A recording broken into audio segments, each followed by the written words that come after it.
Welcome to the Profit Talks podcast, hosted by the Orange County Inland Empire SBDC Network, funded in part by the U.S. Small Business Administration and the California Office of the Small Business Advocate.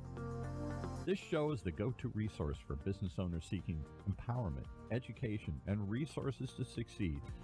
Join us as we connect you with experts, share the triumphs of fellow entrepreneurs, and reveal the wealth of assistance available to you today to level up your business.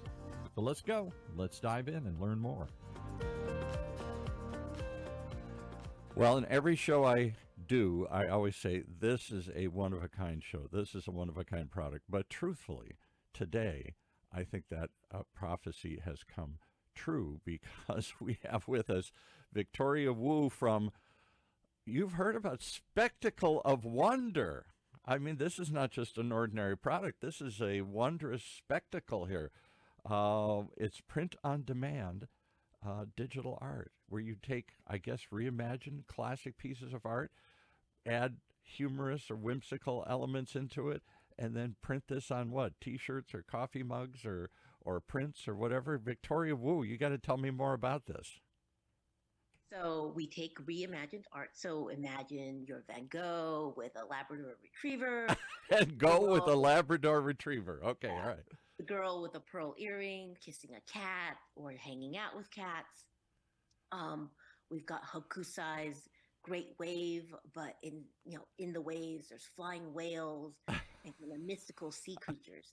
And so I imagine all this art, and then we print it on mugs, tote bags, pint glasses. So that's what the shop offers right now, kind of reimagined classical art and print on demand. So there's another element. Okay. To the shop. As if that wasn't wild enough. Let's just stop there for 1 second. Sure. So you take a famous picture, I don't know, Van Gogh's Starry Night or something, a picture we have all seen a billion times here, or the Mona Lisa. There's even probably an easier image to picture here. And you put a mustache on the Mona Lisa, or you put a dog next to the Mona Lisa. You come up with some crazy, it's usually humorous or funny or unique, whimsical thing. So people do a double take. What is that? I thought that was the Mona Lisa. Why does she got a mustache on or something? It's usually reimagined. So right. Even the Mona Lisa is not, the original Mona Lisa. So everything's a little bit reimagined. Yeah, right. In this. And then, we put a kind of whimsical, humorous bent on it, something different. Like, for instance, Hopper's Nighthawks. Everyone's... Oh, I love that, where they're all sitting at the diner and we're looking through the window. Edward Hopper's famous painting here. Exactly. Yeah. Right. And so I've reimagined it to, instead of people at the diner, we've got kind of a Hopper-style art going, but with cats sitting at the bar, kind of hanging out with each other. The dogs kind of sitting, and they're all sitting in solitude. Yeah. They're all together. But there's, kind of friendship in solitude, right? You don't need to be talking to be hanging out and having a good time. Right. That's the whole gist of that painting, watching these people all absorbed in their own little worlds here. Nobody's talking to each other, looking at each other. It's late at night, and they're just all in the same location, but they're not interacting with one another. They probably don't even see one another. They're off in some dream world or thinking about something, All right. I don't know how, before you tell me the other element, how in the world did you come up with this? Were you drinking heavily or under sedation, or what would make you come up with this? It's almost like a hallucinogenic idea here. I'm going to take famous pieces of art and I'm going to alter them in a humorous way. I love art. I've always loved art. I'm not an artist by trade, but, I've always loved art. And it seemed like such a fun idea, It is when you think about it, but I don't know how you'd think about it. It wouldn't occur to me. What would happen? If, the Mona Lisa's doing something else? Yeah. What if animals kind of invaded, all of these classical paintings? Yeah. What if there's this whole different world that you could open up? And so that's what I thought of, and it always seemed like it would be such fun. Now, did you ever test this on anybody, your friends, your family, your other coworkers, and you say, I got this idea, and people either went, what a cool idea, or they went, are you crazy? It was hard to explain, right? Yeah, I'm struggling. Until you come up with the actual art itself, Right. it's really difficult to explain to people. Like you can say, "Oh, Mona Lisa with dogs," but yeah, So what? exactly. Yeah. Drugs. So what? Right. It's a Mona Lisa with dogs. Okay. Right. So until I actually dreamed up the art. It was really difficult to really explain what I had in mind. So And you kind of say you're not you'd have to be an artist of some kind, not though. actually. So, so the other thing I am into is kind of AI space and Oh, works and digital works. And so I have a background in Photoshop from kind of my science background. okay. And so What did you do before this? What was your I am a scientist. I'm still a scientist. what? And so that's the other aspect of Okay. All I'd right. like to talk about. But so I did a lot of upscaling of images of science images that we did in experiments. But I and then with help from AI, particularly a program known as Midjourney, Yeah, famous and it helps big you program. create your vision, and then Photoshop helps me kind of refine what I think. So what kind of scientist are you? Tell me what you I do. am a molecular biologist by trade. I'm a molecular biologist, okay, who's decided to have, is this going to be your full-time job or a part-time job on the side, this You spectacle of know, wonder? right now it's kind of a side job, Right? but it would be great if it would be a full-time job. I really wanted to be an artist when I was younger. I get But that. with the Asian upbringing, that was just not something That the was a little family too approved. frivolous. Come on, we got to get Exactly, right, practical here. We got to make you a exactly. doctor or something here, right? So the compromise, I ended up a scientist, right? Not the doctor, but a scientist. But I've always loved art. I've wanted to do art. And if I could do this full time, that would be That amazing. would be It would be amazing. such a wonderful thing. All right, so a molecular biologist has this wild imagination and this crazy dream to take classical pieces of art and add some element to it. And because you're not an artist and can't draw these in, you're using AI to create images and insert them into this. That alone is worth a discussion here. What is AI capable of? And I'll give you some background here. So in the SVDC's Digital Marketing Center, where I do some side, I have my full-time thing here, OC Talk Radio, and then I do some part-time work for the SVDC in their marketing center, mostly with podcasting. But they are really full bore into AI, into using artificial intelligence, these new models, these large language models, where they gather everything and then they synthesize it together and come up with something that you ask for, a picture, a song, a voice, a something. And the biggest impact seems to be on movies and podcasts, not just editing these things, but creating Coca-Cola. Famously, we're doing this at the winter of 2024, and Coca-Cola shocked the world by creating the first AI-generated commercial. No actors, no script. Well, maybe there's a script, but there's no actors, there's no set, there's no cameramen. It's all the characters, all the animation, everything in there is completely AI generated. Two companies worked on it, and you either love it or hate it here. Is this the future of creativity? Is it a replacement for the great artists? Will the next Mona Lisa just be made digitally? Will there be no more Van Goghs? There'll just be a molecular biologist with a program who will next create the paintings that hang in the Louvre and the Museum of Modern Art? Or do you see this like you're doing? You take something and in an inspiration, a human inspiration, and turn it still into a creative outlet using these tools instead of having to spend years learning how to paint and do it. So you're still the creator, but you're using a different medium or a different method to create. What do you think? Exactly. So that is actually what I think is going on right now. I think there's this fear of AI. It'll replace artists. It's going to take over the job. Musicians, filmmakers, everything. We're just going to push a Um, button and it'll all spit it out, right? and just to let everyone know, if you've never worked with Midjourney, it's not particularly smart a lot of times. It takes a lot of iterations and a lot of like you nitpicking at it. Yeah. And then even then I have to go back and fix a lot of the imagery myself. Yes, So because it can actually they use this term, it can hallucinate itself. You can come up with something, and it comes up with something so off the wall, it looks like a hallucination. You like have to reset it. No, no, no, you got it all wrong here. Yeah, absolutely. So, it has to do that. It can't do a lot of things. Like, it's really good at if you have a generic idea, you know, come Flushing up it with out. this design, put these colors in. Right. I want to see a girl in the background. In this style, and it's got to be a Yeah, rainy night, and the girl's got to be 20 years of age, and she's got to be dancing. I mean, the more detail you can add to it, the more efficient it becomes. And I've seen some startling examples of scenes and stuff, but does it have the creative spark, whatever you want to call that, to imagine? You can't just say, give me a piece of art reimagined, and it might come up with a dog yeah, in a exactly. thing.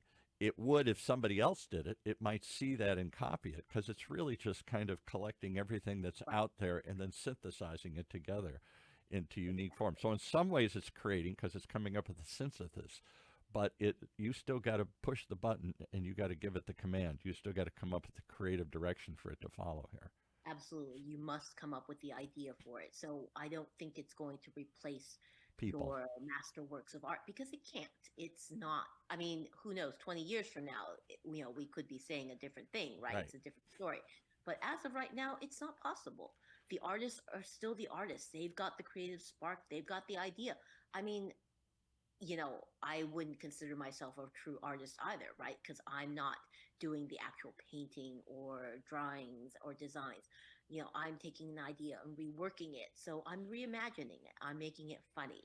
Um, You're like you a know, hip hop artist in a weird way, taking and sampling songs and turning them into some other yeah, beat and yeah, genre here. that's a good analogy. Yeah, that's not You're bad. sampling. All right, so you had this wild idea. God knows where it came from, like any creative spark. Where did these things originate? But there was an underlying passion for art that had been kind of suppressed. No, you got to do something serious. You're a molecular biologist. Doesn't go away. Because you're a scientist, you're more probably comfortable with tools like Midjourney or ChatGPT or any of these Yeah, other big, large language models, these AI intelligent things here. Um, and you come up with this idea. Now, that's pretty cool. I did it.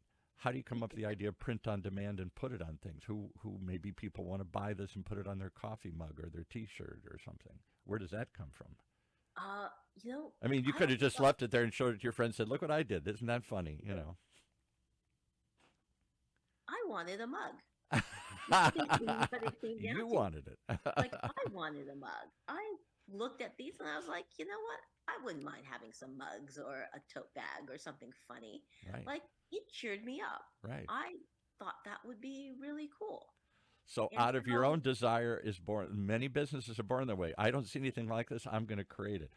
All yeah, right, so you looked into print on demand, and there are a variety of print on demand services out there. There's a bunch of big ones. Why not just? So you went to the what's it called? Etsy, ETSY, where they got millions of creators out there coming up with crazy little mugs and gifts and things. I mean, things you can't find. Most uh, of them are artsy kind of things, but some of them are very creative kinds of things. I've bought stuff from there, prints or paintings or pieces or something, and I can't even describe what it is. Stuff you would never imagine. It's very eclectic, oddball. Maybe oddball's a hard word, but it's stuff you would never see or find right, anywhere exactly, else.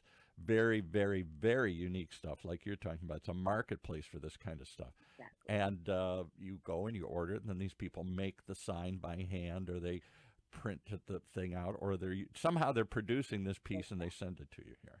Yeah, that's how it works. I mean, you know, I like art. I'm a good scientist. I am not a good business person.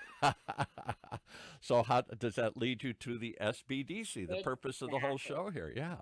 So exactly. so you're in Irvine. So which center did you go to?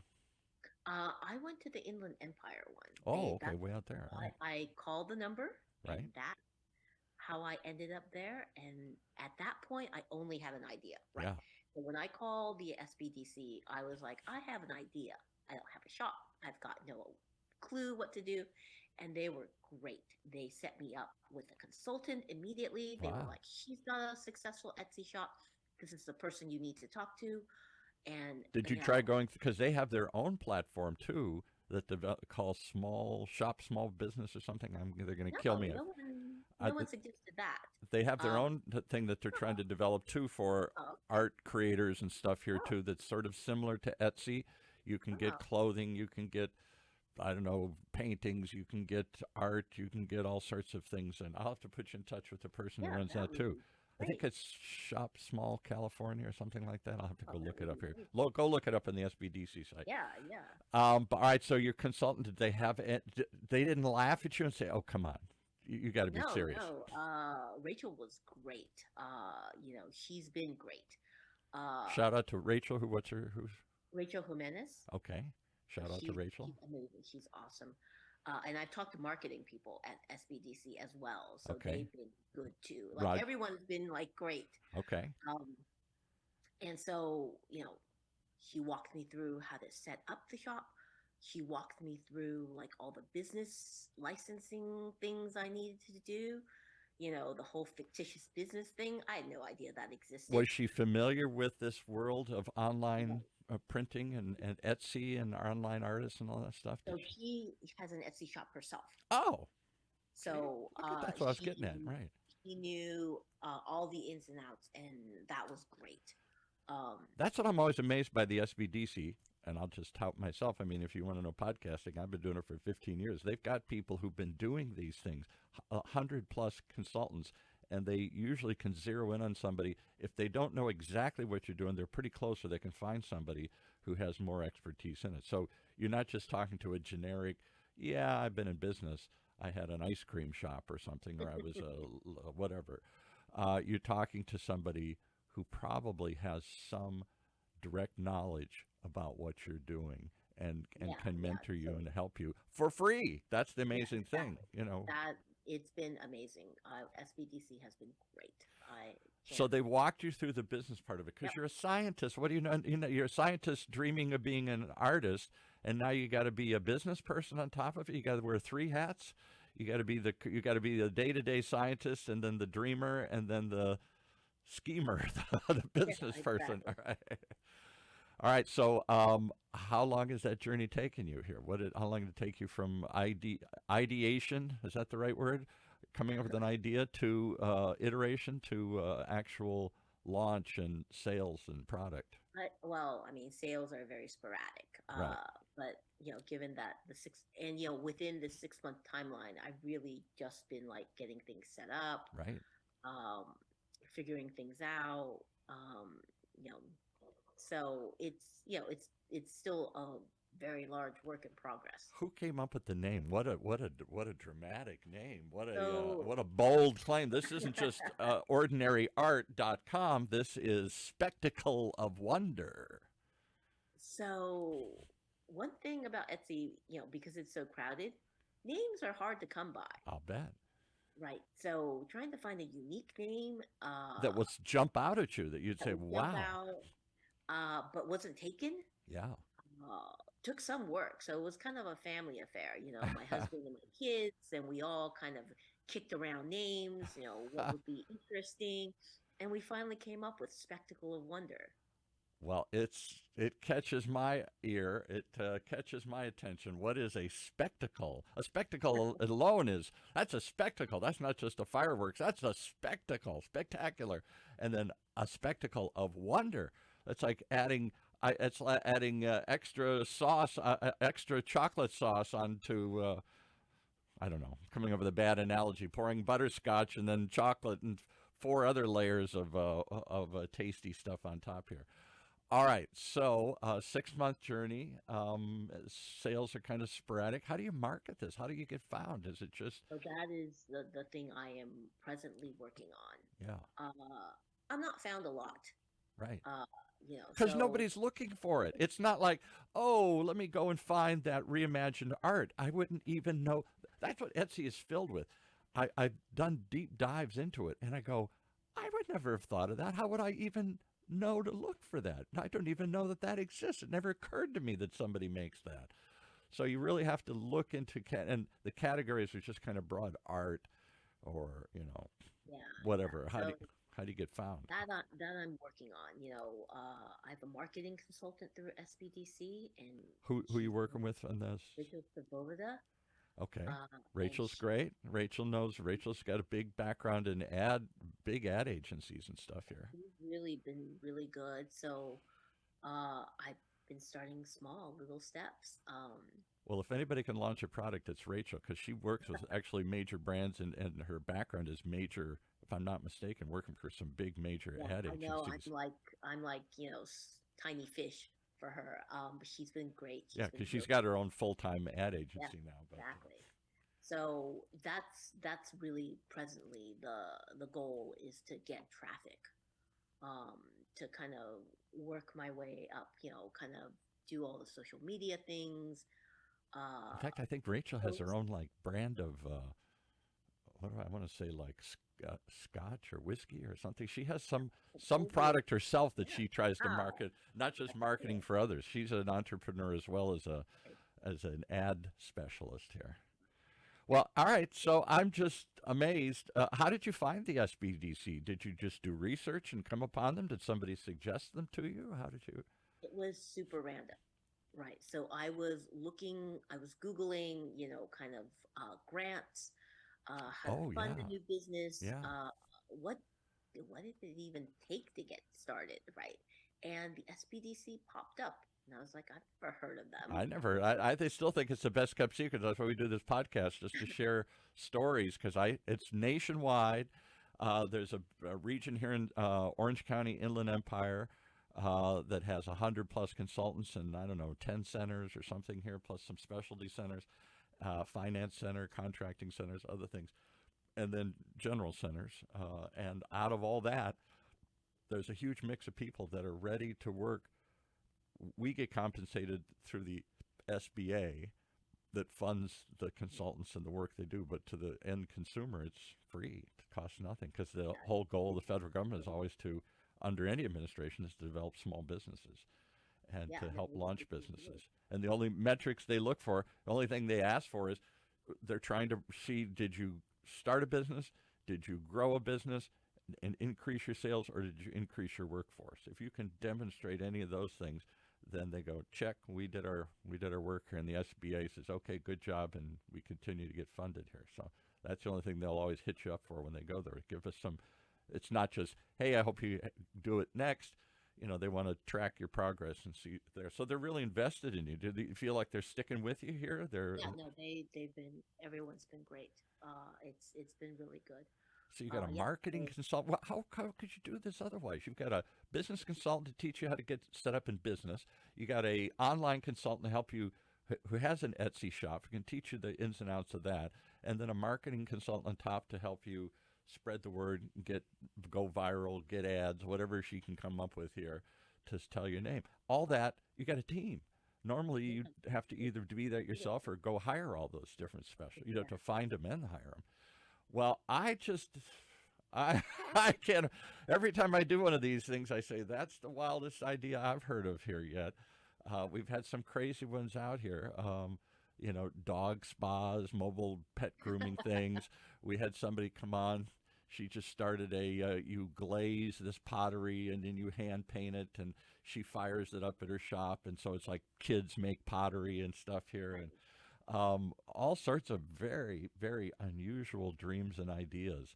And this from a microbiologist. What does your family think about this? Are they finally saying, "Hooray, she gets to play this out," or are they going, "Oh, I hope she just gives up this crazy idea and goes back to being a Oh, I microbiologist mean, here"? at this point, my family is kind of like thinking this is kind of a side hobby sort of thing. She'll get it out of her system, and then she'll go back to serious science here or something. So they're not overly concerned about it at the moment. But we're going to show them But otherwise here. but You one thing I would like to mention really quick, okay? because Sure. of the science background. So the other thing I offer in my shop is kind of reimagine science into art. So for instance, I Okay. have images of cells. Let's say they're fluorescent images of cells. You see the cell, you see the cytoskeleton, and then you can tweak that and the colors and the way the shapes of the cytoskeleton strands. You can work them into a piece of art. for instance, Monet's water lilies. Okay. Right. So if it's a Trying to cell with remember a that picture. nuclei, Okay. Yeah, right. you can turn it into, the strands into Monet's water lily. So I have that on my shop, in my shop as well, kind of science to art. Science meets art. It's sort of like when they take pictures of nebula and they turn them into spectacular, they add Yes, color to them, and suddenly the nebula comes alive, and they show it in all these different spectrums and something here, and it's red and green and purple and everything very else here. similar kind of Yeah. thing. Okay. Wow. Wow. And this is, you got to get written up in something here. Somebody's going to catch this in some major publication or something, and they're going to say, check this out. Especially this time of year, gifts for Christmas and stuff. We're always looking for something unusual or different. You should go to like I don't know if you're affiliated with any university, but like at UCI's, they have all these science centers and stuff here. You could make the T-shirts for them, or you could give, they're looking for something to give the students and the faculty and the whatever, the alumni and everything. If you could come up with something that had that kind of science meets art Yeah, that would be amazing. spectrum, I don't know. I don't know. Just throw that out there for whatever it is. I'd love to hear more about the AR part of it, but our time is up. How do people reach you? How do they find you? How do they buy these things? So my Etsy shop is Spectacle of Wonder. So go to Etsy, ETSY.com. You'll see billions of these crazy creators. Crazy is probably a hard word, but it's wild stuff. And your shop is, you type in Spectacle of Wonder, and you'll find your shop there. Yep. And I mean, if you're looking for keywords, you can't remember that really long name, you can probably type in like, girl with a pearl earring and cat. I don't think there are. Okay. Or Mona Lisa with dogs. Mona Lisa with dogs. Remember that one. If you Pretty sure, not a whole lot of Mona Lisas with dogs. Probably not. Either. Probably not. Okay, well, it sounds like an idea whose time has come. I don't know why nobody thought of it beforehand, but maybe it's one more example of the power of this new medium. You don't have to have a palette and brushes. You don't have to have Adobe Photoshop and some other digital art tools. You can use, a non-artist with an idea can use AI to now craft and create art and sell it on the internet to everybody and turn it into something tangible that gives people joy and puts a smile on their face.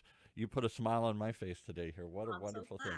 Victoria. Have a chance. Oh my goodness. Victoria Wu, Spectacle of Wonder. I will definitely talk about this show to others, and I thank you again. Give us one more time. Is there anything other than Etsy or just the Etsy site right now? Right now it's Etsy. That's all I've got the ability to handle at the moment. Okay. But hopefully, Yeah, you could launch your own site, and because a lot of these people have stuff outside of it. They have a shop, they make wooden signs or something here, or custom things, custom crafted furniture or something, and then they sell through Etsy as another outlet, but you can always find them with their full range of products. I can see that as the next step here. You're going to have your own site and sound here. All right, well, thank you so much again. Victoria Wu, Spectacle of Wonder. Anybody who's wondering how to do it, call up Victoria. She'll tell you, or contact the SBDC, and they've got a team of people who won't laugh, who'll ride along and say, okay, that's what you want to do. Here's how to do it. Thanks so much for joining us here today. Thank you so much for having me.